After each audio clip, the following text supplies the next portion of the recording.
इतिहास देखें तो चाहे अमेरिकन रेवोल्यूशन लीजिए, फ्रेंच रेवोल्यूशन ले लीजिए, इंडियन फ्रीडम स्ट्रगल ले लीजिए, इसमें सब में वकीलों ने बहुत बढ़ चढ़ के हिस्सा लिया था। तो वो पूरे देश के वकीलों को जोड़ना चाहते हैं और वकीलों को जोड़ने के लिए उन्होंने एक वेबसाइट लॉन्च की है, insafkesipahi.co.in।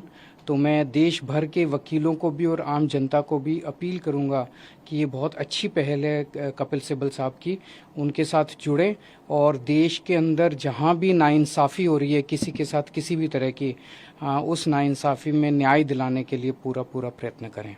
सर, 9 विपक्षी नेताओं ने चिट्ठी लिखी है पीएम नरेंद्र मोदी को ईडी और उसके सीबीआई के दुरुपयोग को लेकर, इस पर क्या कहेंगे? देखिए, इस वक्त देश प्रधानमंत्री जी की जो कार्यशैली है वो ये हो गई है कि देश के अंदर किसी भी राज्य में अगर विपक्ष की बीजेपी के अलावा किसी सरकार होगी तो उस सरकार को काम नहीं करने देंगे। ये बहुत ज़्यादा खतरनाक है। प्रधानमंत्री किसी भी देश के एक फादर फिगर की तरह होते हैं। चुनाव में हम आपस में लड़ें, लेकिन चुनाव होने के बाद एक बार अगर कहीं कोई सरकार बन जाए तो उस सरकार को पूरी तरह से सपोर्ट देने की जिम्मेदारी और उसके साथ खड़े होने की, उसको अच्छा काम करने में मदद करने की जिम्मेदारी प्रधानमंत्री जी की होती है। लेकिन हमारे देश के प्रधानमंत्री जी ने ठान लिया है कि अगर बीजेपी को वोट नहीं दोगे, कोई और सरकार बनाओगे, तो उस सरकार को किसी भी हाल में काम नहीं करने देंगे। एक तो वो ये करते हैं कि अगर किसी और की सरकार बन जाए बीजेपी के अलावा तो उसके सारे नेताओं के ऊपर ईडी और सीबीआई छोड़ देते हैं, उनको गिरफ्तार कर लेते हैं, उनको तरह तरह से प्रताड़ना करते हैं, तरह तरह से तंग करते हैं, उनकी पार्टी तोड़ देते हैं, उनकी सरकार गिरा देते हैं। पूरे देश में कई जगह ये देखने को मिला, गोवा में देखने को मिला, महाराष्ट्र में देखने को मिला, कर्नाटक में देखने को मिला। एक के बाद एक राज्य के अंदर जहां नॉन बीजेपी गवर्नमेंट बनती है वहां पे ईडी और सीबीआई को छोड़ के और उनको गिरा दिया जाता है।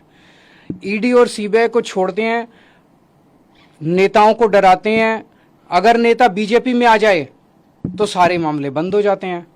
हेमंत बिश्व शर्मा, जो इनके ऊपर पहले सीबीआई और ईडी के इतने मामले थे, शारदा कांड था शायद उनका, उसके अंदर वो फंसे और जैसे ही वो बीजेपी में आ गए सारे मामले खत्म। तो या तो वो पहले निर्दोष थे और या दोषी तो थे लेकिन बीजेपी में आ गए तो सारे मामले खत्म। उसी तरह से शुभेंदु अधिकारी का मामला आता है, मुकुल रॉय का मामला आता है, नारायण राणे का मामला आता है। अभी उद्धव ठाकरे जी की पार्टी से जब इतने सारे एमएलए तोड़े गए तो कहा जाता है कि उनमें कईयों में सीबीआई और ईडी के मुकदमे चल रहे थे जिनको ठंडे बस्ते में डाल दिया गया। तो सीबीआई और ईडी का इस्तेमाल भ्रष्टाचार के खिलाफ के लिए नहीं कर रहे, सीबीआई और ईडी का इस्तेमाल कर रहे हैं चुनी हुई सरकारों को गिराने के लिए और दूसरी विपक्षी पार्टियों को तोड़ने के लिए।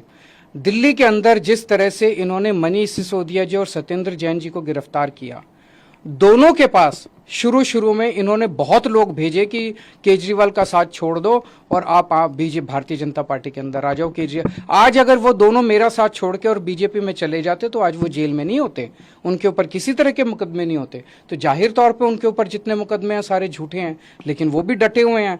तो ईडी और सीबीआई का इस्तेमाल केवल और केवल विपक्ष को तोड़ने के लिए और बीजेपी की जबरदस्ती सरकार बनाने के लिए किया जा रहा है। दूसरी तरफ गवर्नर्स का इस्तेमाल किया जा रहा है।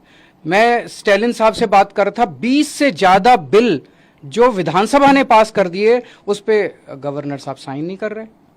केसीआर साहब ने अभी कल सुप्रीम कोर्ट में केस किया है कि हमारे बहुत सारे बिल गवर्नर लेके बैठे हैं, उस पे साइन नहीं कर रहे। पिनरई विजयन साहब के कई सारे वाइस चांसलर्स की नियुक्ति उन्होंने रद्द कर दी। ऐसे चुनी हुई सरकारें कैसे? ममता दीदी परेशान है, नीतीश कुमार जी से मैं बात कर रहा था, वो परेशान है। दिल्ली के लेफ्टिनेंट गवर्नर समझते हैं कि सुप्रीम कोर्ट और संविधान को वो मानते ही नहीं है, वो खुलेआम कहते घूम रहे हैं कि मैं सुप्रीम कोर्ट और संविधान। ऐसे देश कैसे चलेगा?